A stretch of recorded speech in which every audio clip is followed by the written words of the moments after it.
네, 잘 지내셨습니까? 네, 앉아서 설교해 보는 거는 처음인 것 같아요. 네, 어떻게 어, 참, 네, 원래 눈물이 많이 없었는데 점점 눈물이 많아지는 것 같습니다. 다른 게 아니고요. 은혜를 정말 많이 경험하기 때문인 것 같습니다. 우리 사랑하는 성도 여러분 삶 가운데도 주님의 은혜가 주님이 함께하심이 날마다 더욱더 충만하여지기를 간절히 원하고 축원드립니다. 네, 오늘 우리의 말씀은 갈라디아서를 중심으로 조금은 보려고 합니다. 우리 사랑하는 성도 여러분, 여러분들은 예수 그리스도를 믿는 그리스도인이십니까? 예수 그리스도를 믿고 계십니까? 네, 믿는다는 것이 무엇일까요? 믿음은 도대체 무엇일까요? 우리는 오늘 그 믿음을 주제로 가지고 갈라디아서를 중심으로 조금은 살펴보기를 원합니다. 갈라디아는 이제 우리가 알고 있는 지금 튀르키예 지방, 터키 지방이었죠. 옛날에 튀르키 지방 쪽에 있는 교회였습니다. 이 교회가 지금 모든 초기 교회들이 그랬고 지금 현재 많은 교회들이 그러하듯이 복음의 진리에서부터 조금씩 다른 것들이 혼탁해 되어지는 어려움을 조금 겪게 됩니다. 우리 교회에서도 아마 비슷한 일들이 발생할 수 있고 어느 교회든 어떤 곳이든 항상 그런 문제들은 있습니다. 그래서 이곳 가운데 사도 바울이 편지를 보내면서 복음의 진리를 다시금 그들에게 일깨워 주는 것이 오늘 갈라디아서의 주제이고요. 그리고 가장 강한 주제는 이신칭이라고 불려지는 믿음으로 의롭게 된다라는 주제를 가지고 있습니다. 오늘 이 주제를 가지고 우리 함께 말씀을 조금은 살펴보고자 합니다. 오늘 이제 우리는 삶을 살아가다 보면은 누구나 실수를 할 때도 있고 누구나 잘못을 할 때도 있습니다. 혹시 자기 인생 가운데 실수도 잘못도 없이 나는 오직 정도만 걸었다 하시는 분 계십니까? 네, 감사합니다. 만약 손 드셨으면 정말 모든 사람이 따가운 눈초리를 아마 받지 않았을까. 네, 그렇게 정말 죄송합니다. 재수 없는 사람은 없겠죠. 우리 가운데. 네, 근데 사실은 우리는 누구나 잘못을 합니다. 오늘 이 초기의 내용이 이 사도 바울이 우리가 알고 있는 베드로를 나무라고 책망하는 내용으로 시작을 합니다. 이 참 재밌는 내용이 무엇이냐면요. 베드로는 어떤 존재이죠? 베드로는 이제 자의 타칭 예수님의 수제자입니다. 아마 가장 높은 위치에 있었고 모든 사람이 존경하던 가장 따르던 존재가 아마 이 베드로였을 것이고요. 사도 바울은 스스로도 이야기했듯이 자기는 만삭되어서 낳지 못한 이제 자와 같다는 어떻게 보면 사도로 취급받기도 조금은 어려운 사람이었습니다. 그런데 오늘 이 베드로를 누가 나무라면은 이 사도 바울이 나무라는 것입니다. 우리 교회로 따지면 그럴 거예요. 우리 교회에 가장 오랫동안 신앙생활하신 어떤 누군가를 향해서 가장 어린 아이 같은 아이가 와가지고 아니 집사님, 권사님, 장로님 그러시면 안 되죠. 이런 이야기를 하는 가운데 있었던 것입니다. 오늘 이 내용은 게바가 어떤 존재인지 그리고 사도 바울이 자신이 더 나은 존재인지를 나타내는 것이 아니라 누구든지 이와 같은 것을 할 수 있음을 보여주는 것입니다. 우리 첫 번째 주제 함께 같이 읽어보도록 하겠습니다. 첫째, 누구나 잘못을 합니다. 네, 그렇죠. 우리는 누구나 잘못을 합니다. 수제자였던 베드로, 그의 인생 가운데 참 많은 여러 가지 잘못이 있지만 예수 그리스도를 다시 부활하신 예수 그리스도를 만나고 난 이후에도 그의 삶에는 여전한 때로는 어려움이 있었습니다. 11절에 다음과 같이 우리 가운데 말씀하여 주고 있습니다. 게바가 안디옥에 이르렀을 때에 책망받을 일이 있기로 내가 그를 대면하여 책망하였노라. 아까 초두에 말씀드린 것처럼 참 재밌는 이야기입니다. 이제 어떻게 보면은 정말 신앙생활을 한 지 얼마 안 된 이 바울이 누구보다 이 예루살렘 교회와 교회의 지도자였던 가장 수장과 같았던 베드로를 어떻게 했다고요? 책망하고 있습니다. 오늘 그 내용이 왜 그런지를 12절부터 13절 가운데 말씀하여 주고 있습니다. 우리 한 절씩 번갈아 가면서 읽겠습니다. 야고보에게서 온 어떤 이들이 이르기 전에 게바가 이방인과 함께 먹다가 그들이 오매 그가 할례자들을 두려워하여 떠나 물러가매.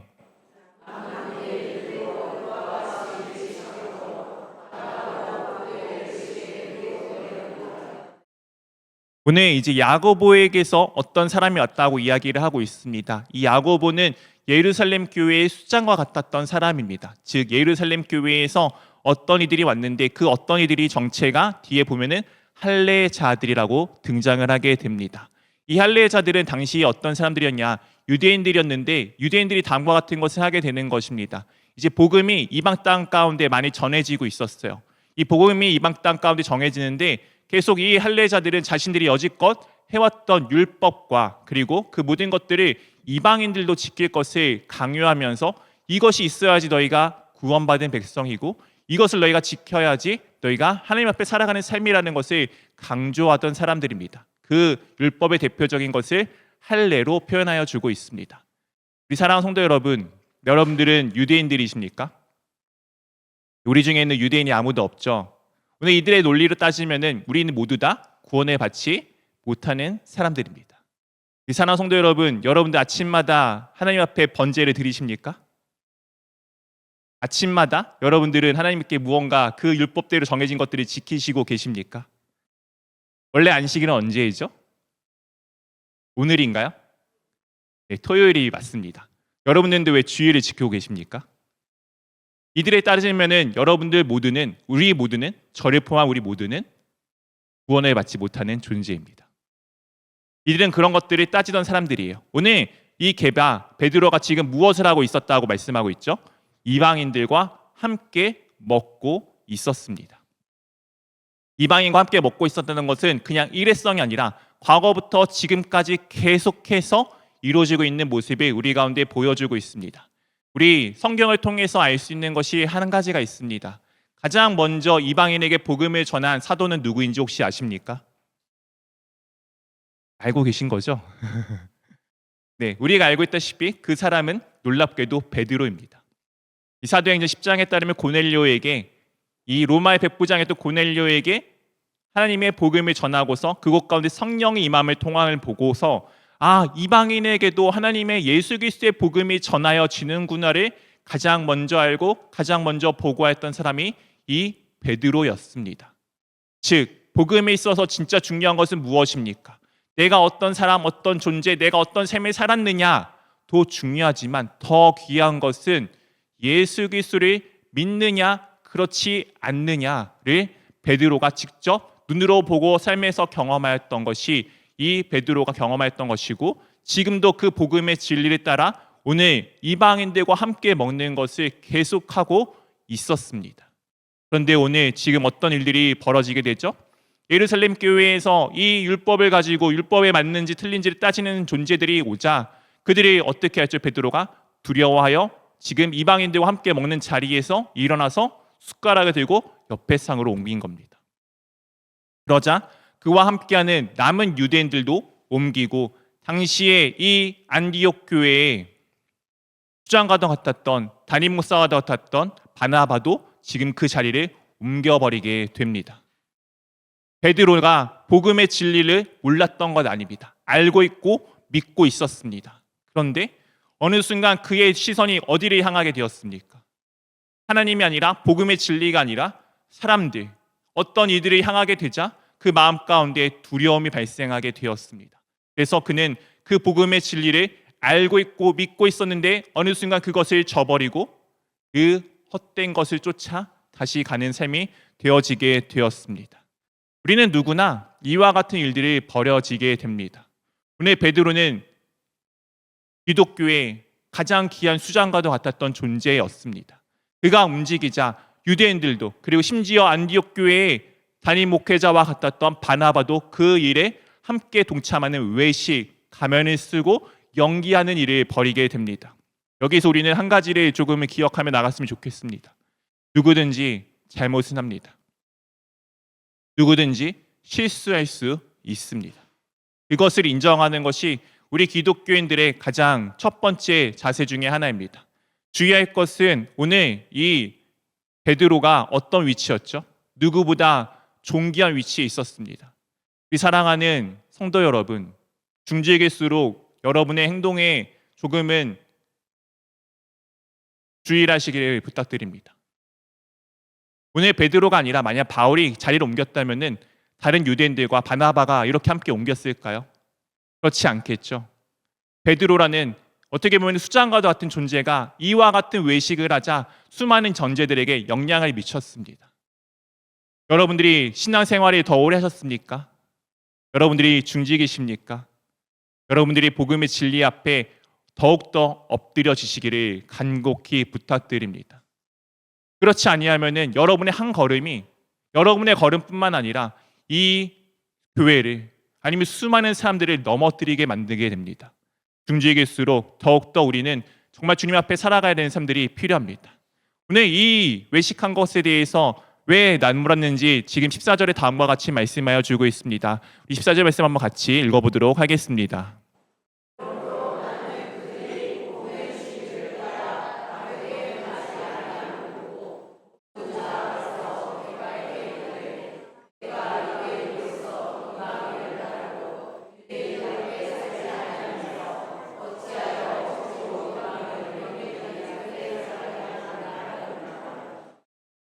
오늘 바울이 왜 베드로를 책망하였습니까? 그가 더 높은 지위에 있어서요? 그렇지 않죠. 사실 세상의 위치로 보면은 바울과 베드로는 비교할 수 없는 위치에 있었습니다. 근데 오늘 감히 바울이 베드로를 나무랐던 이유는 복음의 진리를 베드로가 따라가지 않았기 때문입니다. 우리 사랑하는 성도 여러분, 우리 교회 가운데 복음의 진리를 따르지 않는 순간들이 발견되어지십니까? 그때마다 우리는 누구에게나 얼마든지 그 이야기를 할 수 있어야 합니다. 오해하지 마십시오. 아무거나 이야기하라는 것 아닙니다.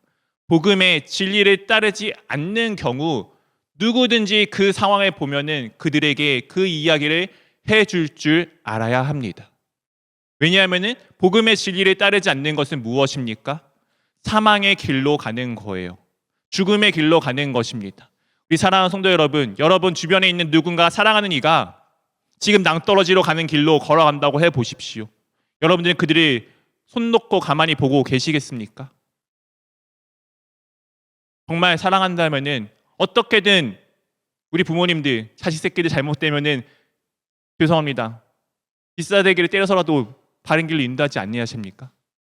내 형제가, 내 자매가, 내 사랑하는 이가 죽음 가운데 가는데 왜 방치하고 계십니까?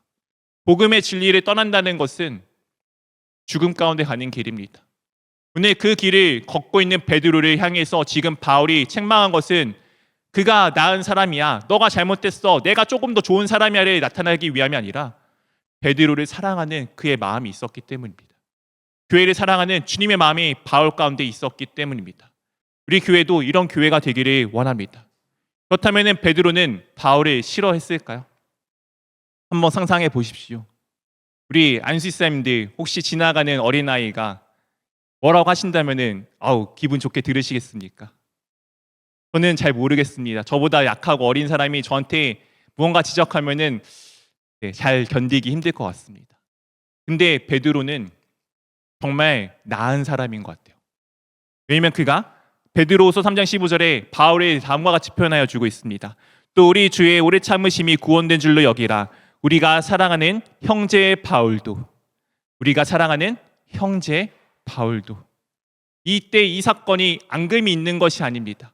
그가 자신이 헛된 길로 갈 때 자신을 나무라 주었던 바울을 사랑한다라고 표현하여 주고 있습니다. 이것이 진정한 기독교인들, 그리스도인들의 자세가 되어야 할 것입니다.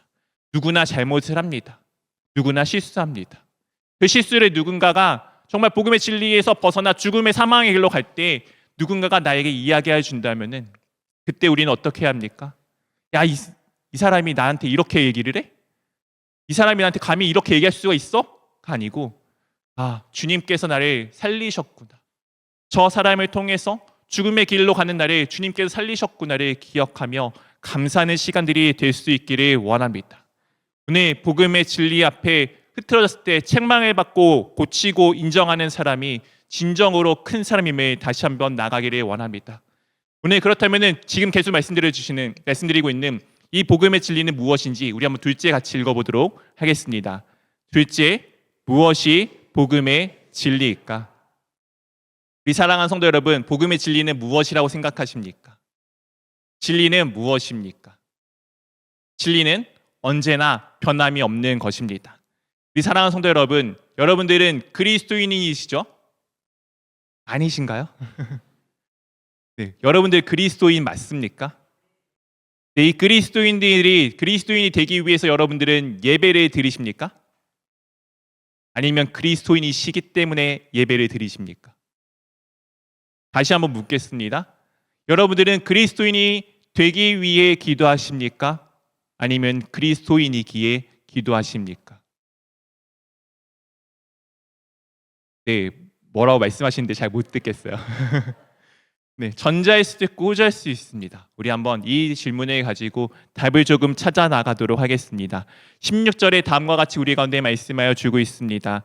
사람이 의롭게 되는 것은 율법의 행위로 말미암음이 아니요 오직 예수 그리스도의 믿음으로 말미암는 줄 알므로 우리도 그리스도 예수를 믿나니 이는 우리가 율법의 행위로서가 아니고 그리스도의 믿음으로써 의롭다 함을 얻으려 함이라. 율법의 행위로서는 의롭다 함을 얻을 육체가 없느니라. 우리가 베드로가 잘못하였던 것처럼 우리 모두는 때로는 잘못할 때가 있습니다. 오늘 무엇이라 말씀하고 있죠? 율법의 행위로는 어떻게 된다고요? 의롭게 되는 사람이 아무도 없다라고 말씀합니다. 오직 어떻게 된다고요? 예수 그리스도를 믿는 믿음으로 우리가 의롭게 된다라고 계속해서 우리 가운데 말씀하여 주고 있습니다. 오늘 16절에는 율법은 안 되고 믿음으로 된다는 것을 무려 3번에 걸쳐서 확증하여 주고 있습니다. 우리 사랑하는 성도 여러분, 기도하여져서 의로워지는 것입니까? 예배 드려서 의로워지는 것입니까? 우리가 무언가 신앙생활에 열심을 낸다고 의로워지시는 것입니까? 그렇지 않죠. 오늘 말씀에 따르면 어떻게 된다고요? 오직 예수 그리스도를 믿는 믿음으로라고 말씀하여 주고 있습니다. 그리고 나서 다음과 같이 17절 18절에 말씀하여 주고 있습니다. 우리 한 절씩 번갈아 가면서 읽도록 하겠습니다. 만일 우리가 그리스도 안에서 의롭게 되려 하다가 죄인으로 드러나면 그리스도께 죄를 짓게 하는 자냐? 결코 그럴 수 없느니라.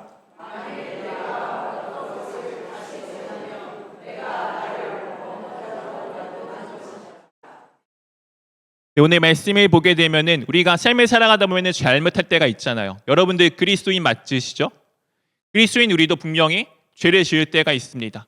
나는 이미 예수 그리스도 안에 살아가는데 내가 죄를 짓는다는 것은 그렇다면 예수 그리스도께서 나를 죄를 짓게 만드는 것일까요? 아니죠. 내가 여전히 예수 그리스도 안에 살아가지만 예수 그리스도 떠나고자 하는 나의 성품, 우리 성경에는 옛사람, 죄성이라고 표현하는 것들이 우리 가운데 있음을 말씀하여 주고 있습니다. 즉 율법의 가치는 무엇입니까? 옳고 그름을 통해서 우리 가운데 보여주는 것은 무엇입니까? 우리가 죄인임을 드러낼 뿐입니다. 이 사랑하는 성도 여러분, 여러분들은 세상의 모든 법규를 다 지키고 살아가십니까? 제가 이제 얼마 전에 병원에 이제 갔다가 집에 돌아오는데 저희 어머니가 운전을 하셨거든요. 자동차 앞바퀴를 펑크를 내셨어요. 오기 전에 제가 그런 말을 했습니다. 아니 도대체 왜 실선인데 왜 차량을 건너가냐고.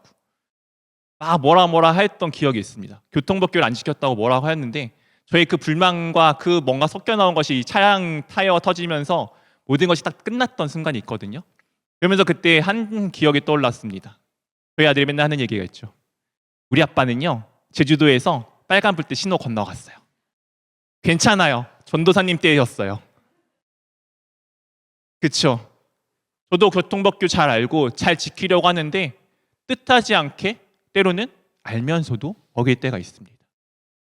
율법 그런 것입니다. 알아요. 지키려고 해요. 근데 어느 순간 내가 못 지켜져 버리는 순간들이 우리 가운데 충분하게 있습니다.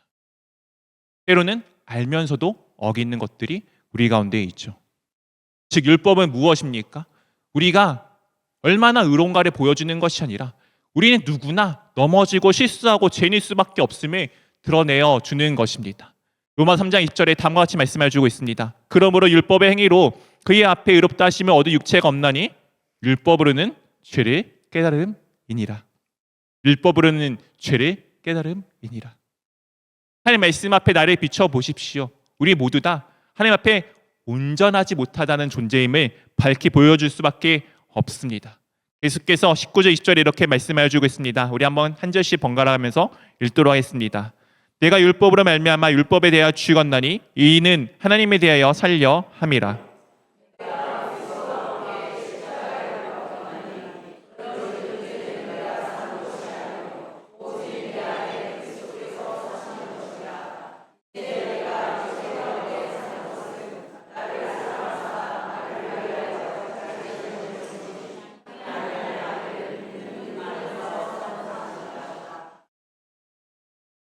내가 율법으로 말미암아 율법에 대하여 죽었다라고 바울이 고백하고 있습니다. 왜요? 왜요? 하나님 안에서 살기 원하기 때문입니다. 우리 사랑하는 성도 여러분, 살기를 원하십니까? 죽기를 원하십니까? 우리 모두 다 살기를 원하는 사람들 아닙니까? 제가 참 교만했던 것 같아요. 제가 사실 병명을 알기 전에 왠지 몸이 안 좋아서 그런 생각을 했습니다. 마지막에 내가 죽게 되면 어떻게 죽을까? 물론 지금도 저에게 그건 소망입니다. 설교를 하다 죽었으면 좋겠다. 그러면서 하나님께서 때가 되면 그냥 나를 데려가시겠지. 뭐 죽는 게 뭐 별건가? 네, 별거 아닌 거 알고 있습니다. 근데 제가 그 마음을 품고서 병명을 알고서 새벽 기도 때 참 하나님 앞에 교만하다고 생각했습니다. 주님께서 저를 살리시고 죽이시는 것도 주님의 뜻인데 제 마음 가운데 참 살고 싶은 마음이 간절하네요. 주님께서 제게 해주셨던 약속들이 아직 내 눈앞에 창창히 펼쳐져 있는데 저는 아직 살아야겠습니다라는 기도를 정말 많이 했던 것 같습니다. 우리는 사실 죽고 사는 문제에서 크게 연연하지 않는 삶들이 맞습니다. 근데 그럼에도 불구하고 제 가운데 제 중심에 살고자 하는 그 마음이 있더라고요. 우리 누구나 살고자 하는 마음이 있습니다. 오늘 살기 위해서 무엇을 해야 된다고요? 하나님 안에서 하나님에 대하여 살려 하는 것이 필요한데 그것이 어떻게 되는 것입니까? 바로 복음의 진리를 통해 살아가는 것입니다. 이 복음의 진리가 무엇입니까? 다른 것을 다 버리고 오늘 20절의 마지막에 있는 내용만 보면 됩니다. 나를 사랑하사 나를 위하여 자기 자신을 버리신 하나님의 아들을 믿는 믿음 안에서 사는 것이라. 오늘 하나님 아들이신 예수님께서 나를 어떻게 하셨다고요? 사랑하셨다라고 말씀하여 주고 있습니다. 우리 사랑하는 성도 여러분, 예수님께서 여러분들을 사랑하십니다. 얼마나 사랑하시죠? 여러분들이 죄가 없습니까? 저가 죄가 없나요? 제가 목사이지만 저도 하나님 앞에 제 삶들을 막 돌아보다 보면은 정말 어떻게 이렇게 살았지?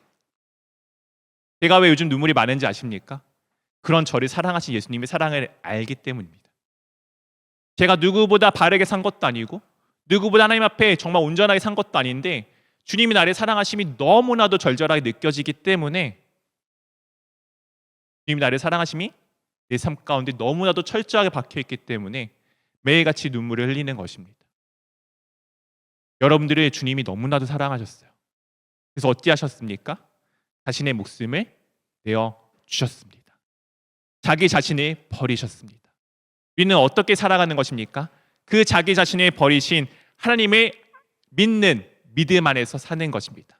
복음의 진리가 무엇이냐고요? 나를 사랑하사 나의 죄를 대신하여 십자가 위에서 죽으신 예수 그리스도, 그분이 복음의 진리입니다. 이 진리를 그러면 우리 어떻게 해야 된다고요? 믿어야 합니다. 그렇다면 이 믿음은 도대체 무엇일까요? 우리 셋째 주제 한번 같이 읽어보도록 하겠습니다. 셋째, 믿음은 무엇일까? 우리 복음의 진리는 지금 무엇인지 알았습니다. 복음의 진리가 무엇이라고요? 나를 사랑하사 나의 죄를 대신하여 십자가 위에서 죽으신 예수 그리스도가 복음의 진리입니다. 다른 것은 아무것도 없어요. 복음의 진리 위에 더할 것이 없습니다. 내가 기도해야 돼요. 말씀 봐야 돼요. 내가 무엇인가 열심히 교회 생활해야 돼요는 복음의 진리 가운데 있는 사람들이 예수님과 더 가까워지기 위해 하는 행동이지 그것이 내 삶에 어떤 것을 영향을 미치는 것은 아닙니다. 중요한 것은 이것을 향한 믿음이 중요한데 도대체 이 믿음은 무엇일까요? 우리 다시 한번 갈라디아서 2장 20절 말씀을 한번 같이 읽어보도록 하겠습니다. 내가 그리스도와 함께 십자가에 못 박혔나니 그런즉 이제는 내가 사는 것이 아니요 오직 내 안에 그리스도께서 사시는 것이라. 이제 내가 육체 가운데 사는 것은 나를 사랑하사 나를 위하여 자기 자신을 버리신 하나님의 아들을 믿는 믿음 안에서 사는 것이라. 오늘 사도 바울이 다음과 같이 고백합니다. 이 고백이 우리의 고백이 되기를 원합니다. 내가 그리스도와 함께 십자가에 못 박혔나니. 우리가 예수 그리스도와 함께 십자가에 못 박혀 죽었습니다. 왜 죽었나요? 죽기 위해서요? 아니요. 우리는 살기 위해 죽었습니다. 오늘 내 안에 그리스도께서 사시는 것이라. 이제는 내가 사는 것이 아니요 내 안에 그리스도께서 사시는 것이라. 예수 그리스도는 어떠한 존재이십니까? 우리는 율법 앞에 그 누구도, 하나님 말씀 앞에 그 누구도 온전하게 삶을 살아내지 못하였습니다. 그런데 우리 주 예수 그리스도께서는 하나님 말씀에 죽기까지 순종하셨고 복종하셔서 그 삶을 우리 가운데 내어주심으로 우리를 생명 가운데 내어주신 하나님이십니다. 믿으십니까? 예수님이 우리를 살리셨어요. 여러분 가운데 살아있는, 여러분이 살아있는 이유가 무엇입니까? 예수 그리스도의 생명이 내 안에 있기 때문입니다. 내 호흡이 지금 나온다는 것은 어떤 의미입니까? 내가 그냥 살아있다는 것을 의미하는 것이겠죠. 이 호흡의 진정한 의미는 어디에 있습니까? 예수 그리스도 안에 있습니다. 예수 그리스도께서 지금 내 안에 살아 계시기 때문에 내가 어떻게 살아간다고요? 육체 가운데 살아간다고요. 여전히 우리는 육체 가운데 있습니다. 육체라는 것은 무엇입니까? 아까 초대에 말씀드린 것처럼 육체라는 것은 얼마든지 우리를 넘어뜨립니다. 얼마든지 우리가 잘못하게끔 만드는 것입니다. 근데 이 잘못을 하면은 하나님께서 우리를 어떻게 하시죠? 버리십니까? 나 너 모르겠다. 야, 너 어제도 이러더니 오늘도 이러냐? 나 이제 너 정말 모르겠다. 나 이제 너 관계없어 라고 우리를 버리셨나요? 우리 믿음의 선조 대표적인 사람이 누가 있습니까? 아브라함 있지 않습니까? 아브라함이 그가 처음부터 한번 말씀을 보십시오. 야, 정말 믿음의 대가답구나, 믿음의 조상답구나라는 삶을 살아냈습니까? 아니잖아요. 하나님께서 말씀하시는데 그 말씀을 믿어서 의로 여겼다고 하나님께서 칭의하셨는데도 불구하고 바로 그 다음에 약속 가운데 하나님과 함께 걸어가지도 않고 너의 몸을 통해서, 너의 씨를 통해서 내가 자손을 줄게 라고 믿었는데 바로 하갈을 통해 엉뚱한 씨를 낳지 않나. 하나님께서 내가 너에게 자녀를 줄 거야, 너의 아내 사라를 통해 자녀를 줄 거야 라고 약속하셨을 때 비웃지를 않나. 이것이 믿음의 조상의 모습입니까? 왕권의 상징인 다윗은 어떠한가요? 처음에 등장은 멋있었죠. 골리앗을 물리치고 모든 만군의 여호와 이름으로 내가 나가서 이길 거라고 말했던 그 다윗, 그의 모습은 어떠했습니까? 그가 절정에 이르렀을 때, 평화 가운데 있을 때 밧세바 사건을 통해 하나님 앞에 넘어지지 않았습니까? 성경의 수많은 인물들을 보십시오. 누가 하나님 앞에 온전한 사람이 있습니까? 그 모든 사람들은 넘어졌습니다. 근데 그들을 하나님께서 어떻게 하셨죠? 끝까지 붙들고 이끌고 끌고 가셔서 궁극적으로는 하나님을 믿는 사람으로 만들어 주셨습니다. 믿음이란 것은 무엇입니까? 우리 사랑하는 성도 여러분, 저를 좀 믿으십니까? 안 믿으시는군요. 감사합니다. 사실 저는 믿을 만한 존재가 아니에요. 옆에 있는 존재를 보십시오. 좀 신뢰할 만한 사람이 있습니까? 죄송하지만 혹시 신뢰하기 좀 어려운 사람이 있으십니까? 이 신뢰라는 것은 어떻게 됩니까? 내가 누군가를 믿고자 해서 믿어지는 겁니까? 아니면 그 상대방이 믿을 만한 행동을 해서 믿어지는 것입니까? 누군가가 믿을 만한 행동을 계속 반복해야지 우리는 그 사람을 믿을 수 있게 됩니다. 믿음이란 것은 내가 하나님을 믿고자 애쓴다고 믿어지는 게 아니고 하나님께서 나를 믿을 수밖에 없게 만드셨기 때문에 그분의 신실함으로 내가 믿을 수밖에 없게 되어진 것입니다. 저의 병명은 잘 알고 계시죠? 네. 사실 저의 인생은 의사평가에 그렇습니다. 완치가 목적이 아니고 생명 연장이 목적이라고. 이게 지금 저희가 갖고 있는 상태입니다. 저는 완치를 꿈꾸고 지금도 기도하며 나아갑니다. 왜 그런지 아십니까? 한 달 동안 병원에 있는 동안에 하나님께서 정말 많은 일들을 저에게 보여주셨어요. 저는 당연하게 여겼던 그 일들이 놀랍게도 당연한 것들이 아니더라고요. 병원의 직원들이 아니 어떻게 이렇게 모든 것들을 다 하세요? 어떻게 이 모든 것들이 다 지금 치료받으시고 검사받으시고 이렇게 원하시는 데 다 되시죠? 심지어 어떤 분은 그렇게 이야기하시더라고요. 제가 있는 병원의 이사장 아들이냐고. 네, 저도 그랬으면 좋겠는데 네, 그렇진 않았습니다. 하나님께서 정말 한순간 한순간 그 모든 것들을 인도하시면서 야 봐봐, 내가 어떤 사람인지, 내가 어떤 존재인지, 정아야 봐봐, 내가 너를 얼마나 사랑하는지, 이 절망의 순간에서 내가 너를 어떻게 이끌고 가는지 봐봐. 그래서 믿을 수밖에 없는 삶이 되더라고요. 우리 사랑하는 성도 여러분, 하나님을 믿으십니까? 여러분 삶 가운데 그 하나님의 일하심이 하나씩 하나씩 배어 있으십니까? 누가 믿는지 아십니까? 하나님께서 일하심을 본 사람이 믿게 되어져 있습니다. 여러분들은 그 삶이 여러분 가운데 있기를 원합니다. 저는 우리 교회가 그런 교회가 되기를 원해요. 하나님이 살아계심을 보는 교회, 하나님께서 일하심을 보는 교회, 하나님께서 모든 것을 이뤄가시는 교회, 그 교회가 됨으로써 정말 이 믿음 안에 살아가는 교회가 되기를 원합니다. 말씀을 맺겠습니다. 누구나 복음의 진리 앞에서는 넘어질 수 있습니다. 복음의 진리는 예수 그리스도께서 나를 사랑하셔서 나를 살리시기 위해 자신을 내어주신 것, 자신을 버리신 것, 죽으신 것이 복음의 진리입니다. 이거 위에 더할 것 없습니다. 오직 이것을 믿는 믿음만이 나를 살리는 길이며 오직 이것만이 구원의 길입니다. 그런데 이 믿음은 내가 스스로 노력해서 만드는 것이 아닙니다. 이 믿음은 하나님께서 내가 그렇게 믿을 수밖에 없이 만들어 가시는 그분의 인도하심 가운데 있습니다. 내가 믿는다는 것은 내가 잘남이 아니라 주님께서 일하셨음의 증거입니다. 우리 그 믿음을 고백하는 귀한 교회가 될 수 있기를, 그 믿음을 고백하며 그 믿음을 전하는 주님의 교회 될 수 있기를 주님의 이름으로 축원드립니다.